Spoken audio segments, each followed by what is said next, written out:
यो यस्तो हो, अब यो पात्र भनेको हाम्रो समाजमा पाइने पात्रमध्येकै एउटा पात्र हो त्यो। जुन परिस्थितिमा ऊ छ, जुन अवस्थामा ऊ छ, त्योसँग भएका घटित घटनालाई उसले आफ्नो वाइफसँगको जुन उसको जुन सहकार्य छ, उसको जीवनयापनको जुन सहकार्य छ, जसलाई एकदमै माया गर्छ ऊ आफ्नो पत्नीलाई, त्यसलाई उसले सपोर्ट गरिरहेको हुन्छ, उसलाई उसले सहयोग गरिरहेको हुन्छ र उसको इच्छाअनुसार, उसको चाहनाअनुसार उसँग डिबेट पनि भइरहेको हुन्छ, उसँग छलफल पनि भइरहेको हुन्छ विभिन्न विषयमा र उसले त्यो अन्जामलाई मूर्तरूप दिन ऊ इमान्दारीपूर्वक प्रयास गरेको एउटा पात्र हो। र त्यो मलाई लाग्छ त हामी आफ्नो समाजमा हेऱ्यौँ भने त्यस्ता थुप्रै पात्रहरू छन् जसले आफ्नो भूमिका इमान्दारी साथ निर्वाह गरिरहेको हुन्छ। यो मुभीले पक्कै पनि मधेसलाई केही दिनेछ। अनि दीपक रनियार उहाँ त ब्रान्ड हो फेरि पुरै फिल्म जगतका, नेपाली फिल्म जगत, अन्तर्राष्ट्रिय फिल्म जगतका लगायत बलिउडका फिल्मकर्ताहरूले पनि उहाँको थुप्रै प्रशंसा गर्नुभएको छ र दीपक रनियारसँगको तपाईँको सहकार्य धेरै लामो समयदेखि छ, व्हाइट सनदेखि नै छ। उहाँसँग सहकार्यको अनुभव कस्तो रह्यो? विजयजी एकदमै महत्त्वपूर्ण प्रश्न सोध्नुभयो तपाईँले। यो व्हाइट सनभन्दा पनि धेरै पुरानो उहाँसँग रिलेसन छ मेरो। म ठ्याक्कै याद गऱ्यो भने कति वर्ष त्यो जोड्नै पर्छ होला, तर मलाई याद छ म सानो थिएँ, म एकदमै त्यति बेला धेरै पहिलाको विषय हो। कथा मिठो सारङ्गीकोबाट उहाँसँग मेरो जान पहिचान भएको। उहाँ त्यति बेला बिबिसीको लागि काम गर्नुहुन्थ्यो। खगेन्द्र लामिछाने, उहाँ त्यसपछि सुषमाजी हुनुहुन्थ्यो, तिनजना राइटरको रूपमा हुनुहुन्थ्यो। बिबिसीले एउटा कथा मिठो सारङ्गीको रेडियो ड्रामा भनेर धनुषामा गर्न आउनुभयो र त्यसमा म एउटा क्यारेक्टर रोलमा थिएँ जनकपुरबाट। त्यही बेलादेखि दीपक दाईसँग सहकार्य भयो। त्यसपछि हाम्रो टिम मैदानमा भूषण दाहालजीले डाइरेक्सन गर्नुभएको सर्च फर कमन ग्राउन्डको लागि मैले काम गरेँ। लगभग 4-5 महिना जति उहाँहरूसँगै बस्न पाएँ। काठमाडौँ तालिमहरूका विभिन्न तालिमहरूमा जान पाएँ। त्यो अर्को चाहिँ फिल्म थियो मेरो, सिरियल थियो मेरो, उहाँसँगको। उहाँ सहायक डाइरेक्टर हुनुहुन्थ्यो र प्रोड्युसर पनि हुनुहुन्थ्यो। उहाँले कथा पनि लेख्नुभएको, राइटर पनि हुनुहुन्थ्यो। त्यस पछाडि उहाँले बिबिसी सर्च छोडिसकेपछि उहाँ आफैले फिल्म बनाएको पहिलो फिल्म भनेको उहाँको चाहिँ पूजा भन्नुपर्छ, माफ गर्नुहोला, थ्रेसहोल्ड र पूजा पनि सँगसँगै। त्यो पूजा पनि एउटा कुनै आइएनजिओको लागि बनाइएको फिल्म थियो। त्यति बेला दया हाङराई सहायक डाइरेक्टर हुनुहुन्थ्यो। त्यसमा म एउटा बरफ बेच्ने क्यारेक्टरको रोलमा थिएँ। त्यो धरानभन्दा माथि सुटिङ भएको थियो। त्यस पछाडि थ्रेसहोल्ड भन्ने फिल्म, त्यो चौकटको म कुरा गर्दैछु, रन्जु दिदी हुनुहुन्न, रन्जु दिदी र म दुईजना चाहिँ क्यारेक्टरहरूमा थिएँ। आशा भाउजू हुनुहुन्थ्यो जो अहिले यति बेला राजागञ्जमा पूजा सरको भूमिकामा हुनुहुन्छ, त्यो फिल्ममा पनि उहाँ हुनुहुन्थ्यो। र दीपक दाईले आफ्नो क्यारियरमा, उहाँको क्यारियरमा फिल्मको स्टार्ट भनेको मैले बुझेको, मैले हेरेको उहाँको यो लाइफको यो टर्न पनि त्यो चौकटले नै ल्याएको थियो। किमको कान्स जस्तो फिल्म फेस्टिभलमा त्यो फिल्म गयो र दुईटै ठाउँमा उसले राम्रो गर्यो र धेरै राष्ट्रिय अन्तर्राष्ट्रिय रूपमा सर्ट फिल्ममा उसले आफ्नो स्थान बनाएपछि दीपक दाई त्यस पछाडि नै अमेरिका जानुभयो र त्यो लामो यात्रा भएपछि हाइवेमा मेरो प्रोडक्सनतर्फ अलिकता थोरै सहयोग थियो। त्यसपछि उहाँको प्रायः जति फिल्म छ, त्यो व्हाइट सन होस्, सेतो सूर्य अथवा अहिले राजागञ्ज होस्, प्रायः सबै जसो फिल्ममा मेरो सौभाग्य छ उहाँसँग जोड्न पाएँ र एकदमै राम्रो अनुभव रह्यो उहाँसँग काम गर्दाखेरिको। धेरै कुरा सिक्न पायो। त्यो फिल्ममा मात्रै होइन कि आफ्नो व्यक्तिगत जीवनमा पनि अनुशासित कसरी बस्ने, त्यसपछि काम गर्दाखेरिको लगन कसरी गर्ने र आफ्नो काम इमान्दारीपूर्वक कसरी गर्न सकिन्छ भन्ने विषयहरू, थुप्रै विषयहरू उहाँहरूसँग सिक्न पाएको छु। अलि यसमा तपाईँको एउटा पर्सनल क्वेसन जोड्न चाहे। बाल्यकालदेखि नै कलाकारितामा रुचि कसरी विकसित भयो? यो एकदमै गजब क्वेसन छ। मलाई यो याद गर्दाखेरि मलाई झट्ट म कलाकार कसरी भएँ, अनि मलाई 2-3वटा त्यो फ्ल्यासब्याकहरू दिमागमा आउँछ। एउटा दाईले बाँसुरी बजाउनुहुन्थ्यो, अनि म बाँसुरी बजाउन थालेँ, एउटा त्यो याद आउँछ। त्यसपछि म बाँसुरी स्कुलमा बजाउन थालेँ। त्यसपछि विभिन्न कार्यक्रमहरूमा सहभागी हुन थालेँ। सायद सम्भवतः त्यही हुनुपर्छ। त्यो बेला म 4-5 क्लासमा पढ्थेँ होला, सानो थिएँ म। र त्यस पछाडि म मिथिला नाट्य क्लासमा आबद्ध भएँ। त्यस पछाडि फेरि मेरो फर्स्ट मुभी नै म 6 क्लास पढ्दा, एकदम सानो छँदाखेरिको सीता फिल्म थियो अशोक शर्माको। त्यसमा मैले बाँसुरी नै ब्याकड्रपमा प्ले गरेको छु, डम्मीको रूपमा गरेको छु। बजाउन चाहिँ अरूले बजाउनु पर्छ, तर मैले नक्कल गरेको छु उहाँको त्यो फिल्ममा। त्यो 36 सिनेमाको पर्दामा फर्स्टचोटि मैले त्यो सीता फिल्म जनगुण लागेको थियो हेर्दा एकदमै खुसी भएको थियो। म सानो थिएँ त्यति बेलाको यात्रा नै भन्नुपर्छ र म बाल्यकालदेखि नै मलाई गीत सङ्गीतसँग एकदमै रुचि थियो। घर परिवारमा पनि कुरा हुँदाखेरि बुवा पनि नौटङ्की गर्नुहुन्थ्यो भन्ने कुराहरू पनि सुने घर परिवारमा। पछि बुवाले पनि त्यो कुराहरू सेयर गर्नुभएको थियो र मलाई लाग्छ त्यो डिएनए बुवाबाट सिफ्ट भएको हुनुपर्छ र म त्यो दाइले बजाउन थाल्नुभएको थियो, तर दाइले बजाउन सक्नुभयो, म बाँसुरी बजाउन थालेँ। त्यस पछाडि फेरि अभिनयतिर गएँ। मिथिलाञ्चल प्रसन्न आएपछि अभिनय, नृत्य, वाद्यवादन यी तिनटैसँग साक्षात्कार भयो। किनभने विजयजी कस्तो हुन्छ भने कलाकार, एउटा राम्रो कलाकार हुनलाई विभिन्न कुराको ज्ञान हुनुपर्छ जस्तो लाग्छ मलाई। जस्तै तपाईँ गाउन पनि सक्नुपर्छ, तपाईँ नाच्न पनि सक्नुपर्छ, तपाईँ बजाउन पनि सक्नुपर्छ, तपाईँ अभिनय पनि गर्न सक्नुपर्छ। यो भनेको कलाकारलाई चाहिने बेसिक कुराहरू के हो भने त्यो बेसिक अन्तर्गत नै पर्छ। एउटा राम्रो कलाकार बन्नु छ भने तपाईँलाई सुरको ज्ञान पनि हुनुपर्छ, तालको ज्ञान पनि हुनुपर्छ, अभिनयको नवरसको ज्ञान हुनुपर्छ। यी हुँदै गर्दा यात्रा चाहिँ अनवरत त्यसरी नै अगाडि बढेको मलाई स्मरण छ। अन्त्यमा एउटा सञ्चारकर्मी र कलाकारको भूमिकामा तपाईँ कसरी सन्तुलन कायम गर्न आउनुहुन्छ, सन्तुलन कायम गर्नु भएको छ? यो चाहिँ एकदम टफ मलाई पनि लागेको। जस्तै अब कुनै फिल्म मेरो सुटिङ चलिरहेको बेलामा एकदमै इम्पोर्टेन्ट पत्रकारिताको कुनै प्रेस कन्फरेन्स अथवा त्यो कुनै घटना भयो भने दुइटै मध्ये एउटा चुन्नुपर्ने अवस्था आउँछ र त्यहाँ एकदमै समस्या हुने गरेको छ मलाई पनि। र यो सन्तुलन पनि कस्तो छ भने म कलाकार पत्रकारमा जहाँ पनि जाँदाखेरि प्रायः भन्ने गरेको छु, परिचय हुँदा पनि म भन्छु कि हाम्रो नाम घनश्याम, हम पत्रकार कलाकार भनेर यसरी म परिचय दिन्छु। अनि मलाई त्यो भावना मलाई लाग्छ साथीहरूलाई वा अन्य काम गर्ने ठाउँहरू पनि उहाँहरूलाई थाहा छ। म अहिले पनि म एपिओनमा आबद्ध हुँदाखेरि भन्दा अगाडि म न्युज 24, त्यसपछि ग्यालेक्सी, नेपाल टेलिभिजन लगायत धेरै ठाउँमा मैले काम गरेँ र मेरा सरहरू, मेरा अग्रजहरू, मेरा सहकर्मीहरू, साथीहरूलाई सबैलाई थाहा छ मेरो दुईवटा मन छ, एउटा कलाकार मन, एउटा पत्रकार मन।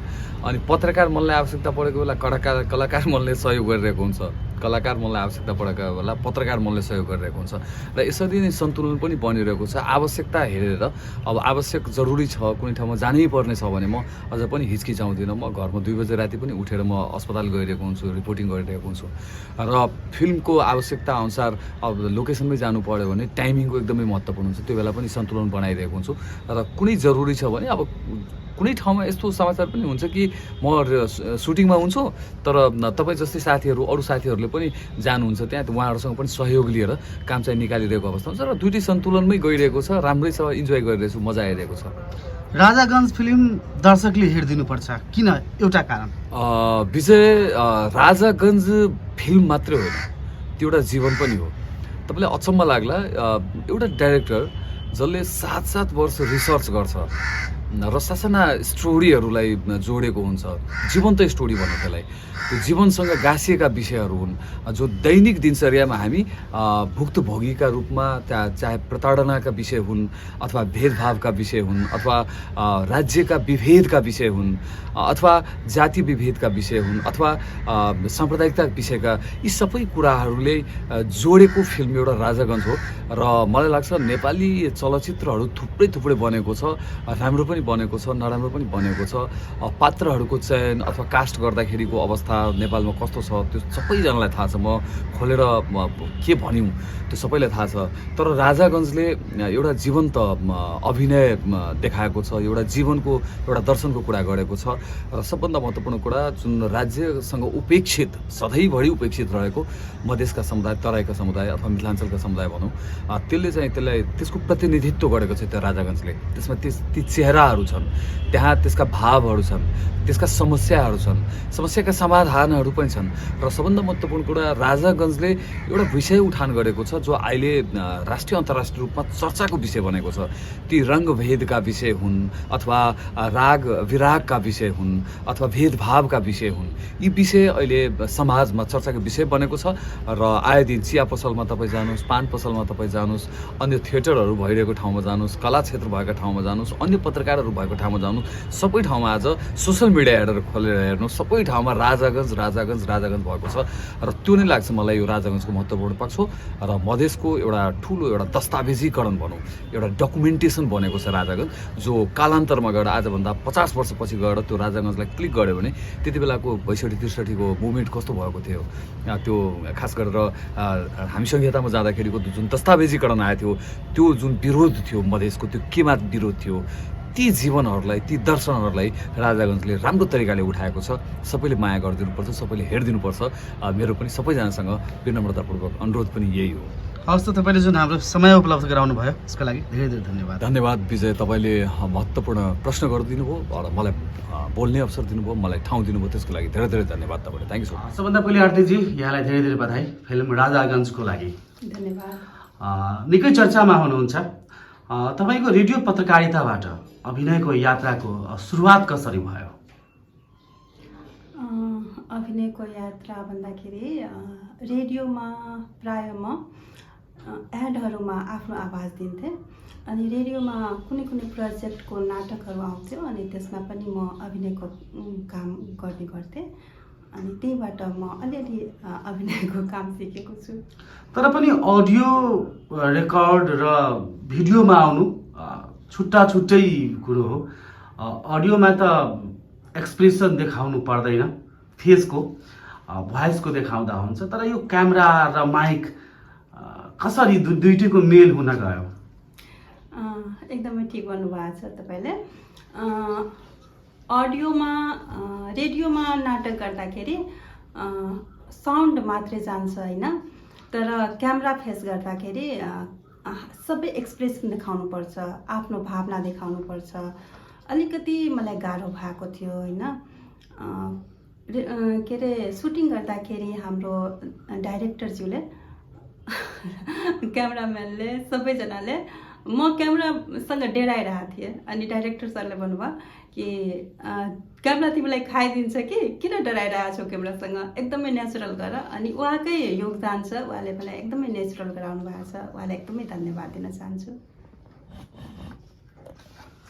अनि पहिलो पटक जब क्यामेराको अगाडि आउनुभयो, पहिलो पटक क्यामेराको अगाडि उभिँदा तपाईँलाई कस्तो अनुभव भयो? अघि पनि मैले भने कि क्यामेराको अगाडि म डराइरहेको थिएँ। म गर्न सक्छु कि गर्न सक्दिनँ भनेर आफूमाथि आफै विश्वास लागिरहेको थिएन। म केही रङ गरिदिन्छु, फिल्म खराब भइहाल्छ कि त्यस्तो मलाई एकदमै भित्रबाट एकदमै डराइरहेको थिएँ। तर हाम्रो प्रशिक्षक हुनुहुन्थ्यो पशुपति राईज्यू, उहाँले एकदमै राम्रोसँग सिकाउनु भएको थियो। 1-2 महिनासम्म प्र्याक्टिस गराउनु भएको थियो हामीलाई। अनि त्यसपछि दीपक रोनियार एकदमै ट्यालेन्टेड डाइरेक्टर हुनुहुन्छ। उहाँको निर्देशनमा कोही पनि राम्रोसँग काम गर्न सक्छ। उनीहरूकै सहयोगमा गर्न पाएको छु। अनि मौका कसरी पाउनु भयो त यो फिल्मको लागि? फिल्मको लागि मौका भन्दाखेरि यहाँ जनकपुर धाममा अडिसन खुलेको थियो। अनि अडिसनको बारेमा हाम्रो फिल्म विकास बोर्डको पुष्पा यादवजी हुनुहुन्छ सदस्य, उहाँले नै मलाई कल गरेर जानकारी गराउनु भएको थियो कि आरती दिदी यस्तो यस्तो अडिसन भइरहेछ जनकपुरमा फिल्मको लागि, अनि तपाईँ पनि इच्छुक हुनुहुन्छ भने जानु अडिसन दिनु। अनि मैले भने ठिकै छ, सानोतिनो रोल दिनुहुन्छ सरले त ठिकै छ, मलाई सेलेक्ट गर्नुहुन्छ कि गर्नुहुन्न त्यो पनि कन्फ्युजन थियो अलिकति। अनि म त्यहाँ गएँ। अनि दीपक सरले 1-2वटा सिचुएसन दिनुभयो मलाई, यस्तो यस्तो सिचुएसन छ, तपाईँले कसरी ह्यान्डल गर्न सक्नुहुन्छ। अनि त्यहाँ निकिता चण्डकज्यूले जुन इन्सपेक्टरको रोल गर्नुभएको छ त्यसको सिचुएसन पनि दिनुभएको थियो। अनि सरस्वतीको पनि सिचुएसन दिनुभएको थियो। अनि अडिसन दिँदाखेरि दीपक सर एकदमै राम्रोसँग हेर्नुभयो। अनि उहाँलाई लागिरहेको थियो कि सुटिङ नै भइरहेको छ। अनि अडिसन दिँदाखेरि कट भन्नुभयो। अनि कट भन्दाखेरि म स्टप भएँ। अनि त्यतिखेर नै सरको नजरमा म एकदमै पर्फेक्ट भए जस्तो लाग्यो मलाई। अनि पछि मलाई कल आयो कि तपाईँ सेलेक्ट हुनुभएको छ। अनि जब अडिसन दिनुभयो, जनकपुर धाम यत्रो ठुलो ठुलो कलाकारहरू छ यहाँ, अनि अडिसन दिइसकेपछि तपाईँको यो रोलको लागि त धेरैजनाले अडिसन दिया होला, तपाईँ त्यो अडिसनमा त कतिको सन्तुष्ट हुनुहुन्थ्यो? भित्र मनमा के थियो, मेरो हुन्छ कि हुँदैन? जसरी सरले एकदमै राम्रोसँग हेरिराख्नु भएको थियो होइन मेरो अडिसनको समय। अनि त्यतिखेर नै मलाई लागिरहेको थियो कि सरले राम्रोसँग हेर्नु भएको छ, खै मलाई सेलेक्ट गर्नुहुन्छ कि, मनमा एउटा थियो विश्वास जस्तो। तर सरस्वतीको रोल दिनुहुन्छ त्यो मलाई एकदमै विश्वास थिएन, किनभने सरस्वतीको लागि म पर्फेक्ट छु। अनि सरस्वतीको क्यारेक्टर के छ, सरस्वतीको किरदार के छ त्यो पनि मलाई थाहा थिएन। मलाई लाग्यो सानोतिनो रोल दिनुहुन्छ सरले। अनि पछि सुटिङमा आउँदाखेरि हाम्रो यो सुटिङको 2 महिना पहिला नै सबै टिम आयो, किनभने वर्कसप पनि गर्नुपर्ने थियो, सिकाउनु पर्ने थियो, सबैजनालाई एक्टरलाई ट्रेनिङ दिनुपर्ने थियो। त्यही भएर 2 महिना पहिला नै सबैजना आउनुभयो। अनि त्यसपछि सबै टिमसँग मेरो भेटघाट भयो। अनि सरले भन्नुभयो कि हाम्रो सरस्वतीजी आउनुभयो। अनि त्यसपछि मैले थाहा पाएँ कि सरस्वती यो फिल्ममा मेरो क्यारेक्टर सरस्वतीको हो। अनि त्यसपछि मैले बिस्तारै स्क्रिप्ट सुने अनि थाहा पाएँ कि मेरो यस्तो रोल छ भनेर। दीपक रनियार ब्रान्ड हो एउटा नेपाली फिल्म जगतको लागि। यस्तो निर्देशकसँग काम गर्न तपाईँले अवसर पाउनुभयो, के सिक्नुभयो उहाँसँग? मेहनत, एकदमै धेरै मेहनती हुनुहुन्छ उहाँ। रात दिन एक गरेर कसरी आफ्नो कामको सम्पादन गर्नुपर्छ, कसरी आफ्नो काम पर्फेक्ट गर्नुपर्छ। एउटा सिन गर्नलाई कम्तीमा 1 दिन टाइम दिनुहुन्थ्यो सरले। 1 दिन नभए पनि 2 दिनमा पनि पर्फेक्ट, जहिलेसम्म पर्फेक्ट हुन्छ त्यहिलेसम्म उहाँले एकदमै अथक मेहनत गर्नुहुन्थ्यो। अनि उहाँको टिम पनि, टिममा जतिजना हुनुहुन्थ्यो सबैजना उहाँकै निर्देशनमा दिन रात एक गरेर काम गर्नुभएको थियो। अनि मैले पनि यही सिकेँ कि आफ्नो काम पर्फेक्ट गर्नलाई मेहनत गर्नुपर्छ। त्यो भएर तपाईँले पनि पर्फेक्ट काम गर्नुभएको छ, चारैतिर तपाईँको चर्चा छ अहिले। अनि अब लास्टमा भविष्यमा तपाईँको अभिनय यात्रालाई कसरी अगाडि बढाउने योजना छ? यसको लागि मैले सोचेको छैन। म अभिनय नै गर्छु त्यो पनि सोचेको छैन। अनि कुनै त्यस्तो चान्स आयो भने सोच्न सक्छु। मलाई सन्तुष्टि हुनु पर्यो त्यो रोलको लागि। मेरो लायक छ कि छैन, म गर्न सक्छु कि सक्दिनँ, अनि दर्शकहरूले माया प्रेम दिनुहुन्छ भने अवश्य गर्छु।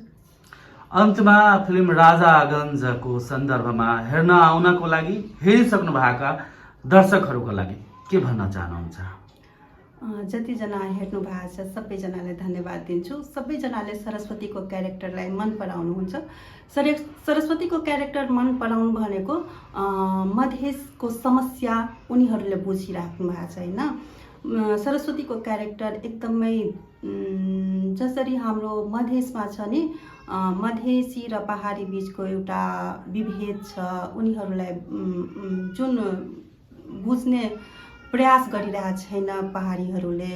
अनि अरू सरस्वतीको क्यारेक्टर मात्रै होइन, एउटा ठुलो कर्मचारीले आफूभन्दा तल तहको कर्मचारीले कसरी दबाउन खोज्छ, अनि न्यायसम्म पहुँच को लागि कति मेहनत गर्नुपर्छ, अनि मेहनत गरे पनि न्यायसँग पहुँच हुँदैन, त्यस्तो समस्याहरूलाई उजागर गर्नुभएको छ। मलाई लाग्छ कि सबैजनाले यो सबै समस्या बुझिराख्नु भएको छ। त्यही भएर राजागञ्जको प्रशंसा भइरहेछ। हस् त आरतीजी, धेरै धेरै धन्यवाद हामीलाई समय उपलब्ध गराउनु भएकोमा। तपाईँलाई पनि धन्यवाद।